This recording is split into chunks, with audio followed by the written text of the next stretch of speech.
السلام علیکم، میرا نام ہے ذیشان عثمانی۔ آج کی ویڈیو بہت زیادہ اہم ہے۔ ہوا کچھ یوں کہ ابھی ریسنٹلی کچھ سفر کیا، سعودی عرب کا، سری لنکا کا، کچھ دوستوں سے ملاقات ہوئی، لیپ کانفرنس میں بہت سارے لوگ آئے ہوئے تھے، بہت سارے نوجوانوں سے ملاقات ہوئی۔ تو ایک پرابلم ان سب میں کامن پایا، اور وہ یہ تھا کہ وہ بیچارے کہیں نہ کہیں سے ان کا دل ٹوٹا ہوا تھا۔ کسی سے محبت کر بیٹھے تھے، کسی کو دل دے بیٹھے تھے، کسی کے ساتھ امید لگا چکے تھے، کسی پہ آس تھی، کسی پہ کوئی نہ کوئی ایکسپیکٹیشنز تھیں اور وہ فلفل نہیں ہوئی۔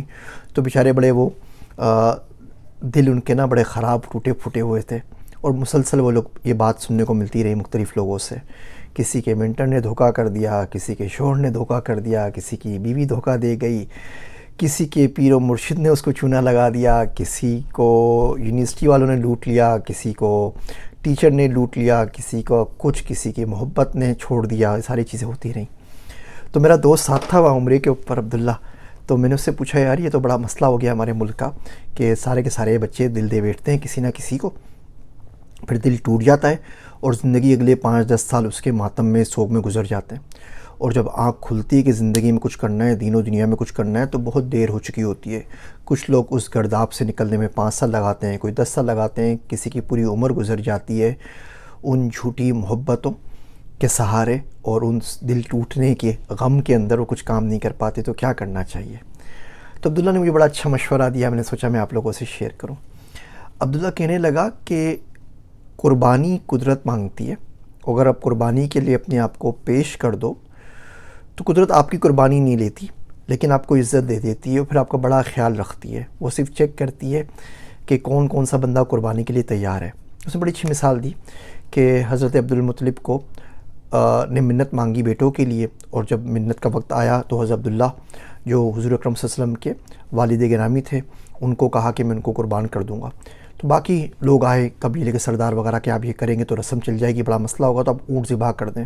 پھر اونٹوں پہ قرعہ ڈالا گیا، کوئی 10 اونٹ 100 اونٹ ان کے بدلے قربان کر دیے گئے۔ تو حضرت عبداللہ کی قربانی نہیں ہوئی، بلکہ ان کے بدلے اونٹوں کو قربان کر دیا گیا، اسی لیے ان کو اسماعیل یا ذبیح ثانی بھی کہا جاتا ہے۔ حضرت اسماعیل علیہ السلام کا سیم واقعہ کہ حضرت ابراہیم علیہ السلام نے خواب دیکھا کہ بیٹے کو ذبح کر رہے ہیں، بیٹے نے بولا جی آپ ذبح کر دیجئے۔ ذبح کا وقت آیا تو کوئی مینڈھا، کوئی بکرا آ گیا۔ تو جب بھی آپ قربانی کے لیے اپنے آپ کو پیش کرتے نا قدرت کے سامنے، تو یقین جانیے کہیں نہ کہیں سے کوئی اونٹ، کوئی مینڈھا، کوئی بکرا آ جائے گا، آپ کی قربانی نہیں ہوگی، آپ بچ جائیں گے۔ تو عبداللہ نے بولا یار ایسا کرتے ہیں کہ چل نماز پڑھتے ہیں، حرم کے اندر ہے، 2 رکعت نماز پڑھتے ہیں کعبہ شریف کے سامنے، اور اللہ سبحانہ و تعالیٰ سے وعدہ کرتے ہیں کہ اللہ یہ دل ہم آپ کو دے دیتے ہیں، اب آپ رکھ لیجئے، اب یہ آپ کا ہوا۔ یہ آج کے بعد کسی لڑکی کے پاس نہیں جائے گا، کسی عورت کے پاس نہیں جائے گا، کسی مینٹر کے پاس نہیں جائے گا، کسی ٹیچر کے پاس نہیں جائے گا، کسی پیر و مرشد کے پاس نہیں جائے گا، کسی وطن کے نام پہ نہیں جائے گا، کسی زبان کے نام پر نہیں جائے گا، کسی ذات کے نام پہ نہیں جائے گا، یہ ہم نے آپ کو دے دیا۔ آپ چاہیں تو رکھ لیں، چاہیں تو توڑ دیں، چاہیں تو کسی اور کے حوالے کر دیں، جو چاہے کریں، ہم نے آپ کو دے دیے۔ تو 2 رکعت نماز پڑھتے ہیں کہ اللہ یہ دل آپ کو دیا، اور بس اس پہ 2 رکعت نماز پڑھ کے اللہ میاں اللہ سائیں کو بندہ دل دے دے۔ اور پھر کوئی پوچھے بھئی کیا ہوا، آپ فلاں کام کیوں کر رہے ہیں، تو آپ بولیں یار بس کیا ہوا، زندگی میں نا دل دے بیٹھے، اللہ سبحانہ و تعالیٰ کو دل دے دیا، اب وہ جو کہتے ہیں وہ کرنا پڑے گا، اور جو وہ منع کر دیں تو اس سے رکنا پڑے گا۔ یہ محبتیں بڑی مشکل ہوتی ہیں، محبتوں میں آدمی بڑا کمزور ہو جاتا ہے، پھر محبوب کی مرضی کے بغیر کچھ کر نہیں سکتا۔ جب وہ کہے جاگو تو جاگو، جب وہ بولے سو جاؤ تو سو جاؤ، جو کھانے کا کہے تو کھا لو، جو بھوکا رکھے تو بھوکا رہو۔ صرف پتہ ہونا کہ آپ کو محبوب آپ کو دیکھ رہا ہے، آپ جس سے محبت کرتے ہیں، آپ اس کی نظروں کے سامنے ہیں، تو یقین جانیے بندہ ہر چیز سے گزر جاتا ہے۔ بچے کو کبھی آپ ماریں نا اور اس کی ماں سامنے ہو تو بچہ آپ کو کچھ نہیں بولتا، آپ ادھر چماٹ مار رہے ہیں، وہ دوسری طرف منہ کر کے ماں کو دیکھ رہا ہے۔ اب اس سے کوئی اللہ کے بندے سے پوچھے کہ اللہ کے بندے ہم تجھے مار رہے ہیں تو ہمارا ہاتھ رو، کوئی چیخ چلا، کوئی انگلی پہ کاٹ لے، کچھ تو کر، میں تجھے ادھر چماٹ مار رہا ہوں، تو پیچھے مڑ کے ماں کو دیکھ رہا ہے کیوں؟ کیونکہ اس کو پتہ ہے کہ جو ماں ہے وہ محبت کرتی ہے، اور اس کو کچھ کہنے کی ضرورت نہیں ہے۔ وہ اگر دیکھ رہی پٹتا ہوا تو دیکھتی رہے پٹتا ہوا، وہ خدا کے بدلہ لے گی۔ چڑیا نا سانپ سے لڑ جاتی ہے بچوں کے لیے، تو اللہ سبحانہ و تعالیٰ کی محبت کی تو کوئی کمپیریزن ہی نہیں ہے نا۔ تو جب آپ کو پتہ ہو کہ آپ دل اس کو دے بیٹھے ہیں اور وہ آپ کو دیکھ رہا ہے، اور پھر کوئی دنیا میں آتا ہے کوئی فن خان بن کے کوئی آپ کو چماٹ مارتا ہے، کوئی آپ سے زور زبردستی کرتا ہے، کوئی آپ کو نقصان پہنچانا چاہتا ہے، تو وہ جانے اور اس کا کام جانے۔ عزت و ذلت کا مالک اللہ ہے، رزق کا مالک اللہ ہے، اس کی مٹھی میں کوئی چیز ہو نا تو کوئی بندہ چھین نہیں سکتا۔ دنیا کا تو بڑا عجیب حساب ہے، وہ کہتے ہیں کہ خود کو جس کے سپرد کرتا ہوں، خود کو جس کے سپرد کرتا ہوں اپنے حصے کا نوچ لیتا ہے۔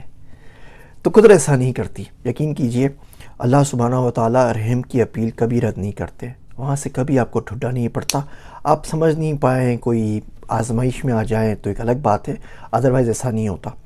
تو اس ویڈیو کے توسط سے وہ عبداللہ کو اللہ اس کو خوش رکھے، اس کے توسط سے دعا مانگتے ہیں کہ اللہ یہ دل ہم آپ کو دے دیتے ہیں۔ ویسے بھی آ کے رمضان آنے والے ہیں، یہ دنیا میں تو کس کو دیکھ کے ادھر ادھر پٹ پٹا کر آ گئے، کسی نے چھین لیا، کسی نے لوٹ لیا، کسی نے مار دیا، کسی نے توڑ دیا، کسی نے دغا دے دیا، ان سب لوگوں سے پٹ پٹا کے آپ کے پاس آ گئے، تیرے پاس پہنچے بڑی دور ہو کر۔